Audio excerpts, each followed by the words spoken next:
కడియం శ్రీహరిపై తీవ్ర స్థాయిలో ఫైర్ అయ్యారు ప్రతిపక్ష నేతలు. బీఆర్ఎస్లో అన్ని పదవులు అనుభవించిన కడియం శ్రీహరి ఇప్పుడు ఆ పార్టీ మారారంటూ ఫైర్ అయ్యారు సుధీర్ కుమార్. దమ్ముంటే పదవికి రాజీనామా చేసి తనపై పోటీకి రావాలంటూ సవాల్ విసిరారు సుధీర్ బాబు. రాజకీయ విమర్శలు చేసినా పర్వాలేదు, వ్యక్తిగత విమర్శలు చేస్తే సహించేది లేదని కబడ్దార్ కడియం శ్రీహరి అంటూ ధ్వజమెత్తారు బీజేపీ నేత ఆరూరి రమేష్. నమ్ముకున్న పార్టీకి వన్నెపోటు పొడిచిన చరిత్ర హీనుడు కడియం శ్రీహరి అంటూ విమర్శనాస్త్రాలు సంధించారు తాటికొండ రాజయ్య. కసితోటి రేషంతో కడియం శ్రీహరి మీద గుద్దితే పాకిస్తాన్ వాళ్ళ ఈహంపుడునే పాకిస్తాన్ పోయే వరకు తొక్కితే జీవితంలో ఇంత చరిత్ర హీనుడు ఉండడు అని రాబోయే 100 సంవత్సరాలు ఈ చరిత్ర హీనుడి గురించి చెప్పే విధంగా మనందరి తీర్పు ఉండాలి. దళిత ద్రోహి, దళిత దొర కల్లాకి ఎవడన్నా ఉన్నారంటే కడియం శ్రీహరి గారు. ఆ డమ్మీ క్యాండిడేట్ ఉన్నది ఆమె, కాంగ్రెస్ ఆమె తండ్రి చాటు బిడ్డ ఆమెనేమో మాట్లాడతారు ఇక్కడ.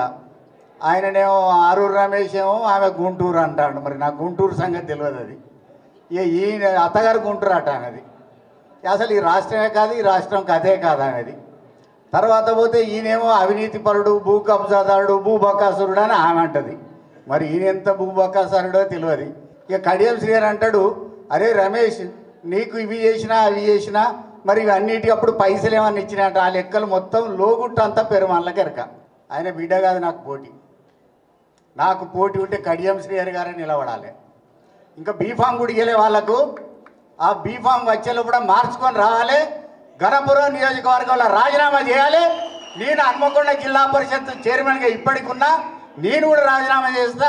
ఇద్దరం కలిసి నిలబడాలి. ఎవరు గెలుస్తారో అప్పుడు చూసుకోవాలి. శ్రీహరి గారు నిజంగా అసలు ఊసర వెళ్ళే నవ్వే కాడికి వస్తున్నది.